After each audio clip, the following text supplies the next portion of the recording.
for you and I as believers. We will live in eternal life.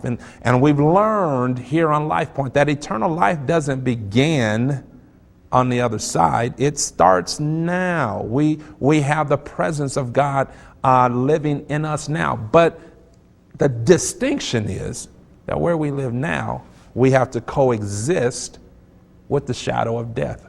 Death and life are actually living, coexisting simultaneously together.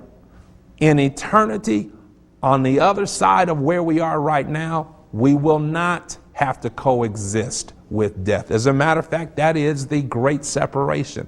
Those that will live in death, which is the separation from God, and those that will live in eternity, in life, constantly in the presence of God. When we get to that point, there won't be the coexisting. We won't have the shadow of death prevailing, or we won't have the presence of the shadow of death. We won't have it coexisting with life. We will only experience eternal life. In other words, we won't have any reminders that we're not in a place of permanence, because we will be in, watch this, we will be in our permanent place in eternity. But what we need to recognize today, you're not there yet.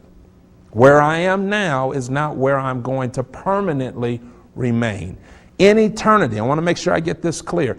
In eternity, I have permanent position with God, never to be interrupted with death, never to have any interference, any separation whatsoever.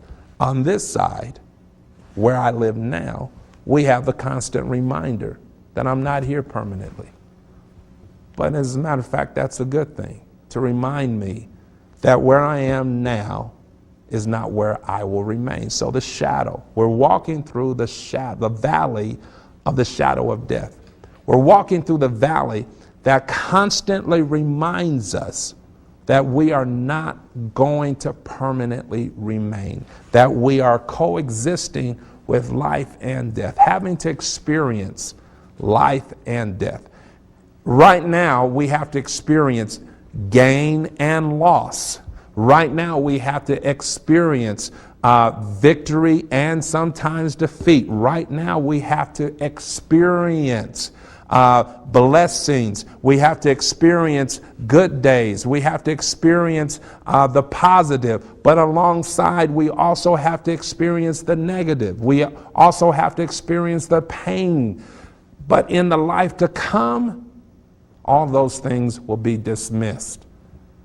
But right now, we coexist, the good and the bad. But here we learn that even though every day has a shadow, present is in the background, what we find is the presence of light. The shadow cannot be cast without the light. But here's what we're going to learn as we travel through the shadow of the valley of the shadow of death. Watch this. I will fear no evil. Just because evil is present doesn't mean I have to be afraid. Just because evil has a presence in the world that we live in right now does not mean I have to be afraid of evil. I can't get rid of it. We are fooling ourselves, even as believers, if we think that in this world. That's why I wanted to clearly define that, there's a distinction between the world we live in now and the world we are, the place of eternity that we will exist in later. The world we live in now, evil is present. In eternity, there won't be any evil. Evil will be absent. But in this world, in this life, the experience of life that we have right now, evil is present.